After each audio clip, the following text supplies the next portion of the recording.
Assez avec les unités de mesure. J'en ai assez. Passons aux choses sérieuses. Oui, c'était l'ensemble de mon budget. Et c'était mon effet très spécial. Le périmètre. Donc, le périmètre, c'est le contour d'un élément, c'est le contour d'un objet.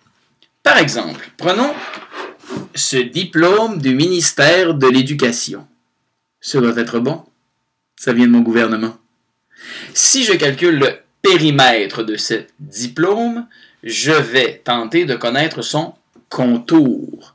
Donc, ça veut dire que je vais prendre la mesure de la longueur de ce côté, plus la mesure de la longueur de ce côté, plus la mesure de la longueur de ce côté, plus la mesure de ce côté.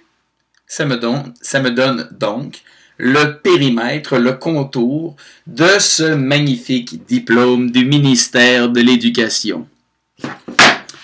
Situation. Alors, voilà Mme Karine et ses deux enfants, Maëlie et Lana.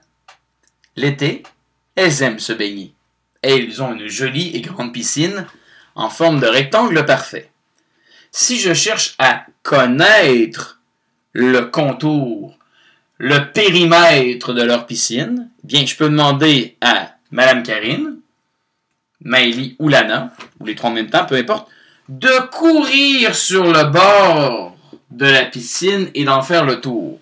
Donc, dans une palpitante course effrénée, ils auront un point de départ. Voilà, je cours 5 mètres, et ensuite je cours 7 mètres, et ensuite je cours 5 mètres, et ensuite je cours un autre 7 mètres. 5 plus 7. 12 mètres, évidemment, plus 5 mètres. J'en suis maintenant à 17. Et je termine avec la dernière ligne droite de cette magnifique piscine avec un autre 7 mètres. J'arrive donc à un périmètre, à un contour de 24 mètres. En passant, comment j'ai fait pour connaître la mesure de ce côté et la mesure de ce côté ici? C'est parce que dans un rectangle, les côtés qui sont opposés ont la même longueur. Donc, on arrive à un périmètre de 24 mètres dans ce cas-ci. Évidemment, il est important de ne pas courir sur le bord d'une piscine. C'est dangereux.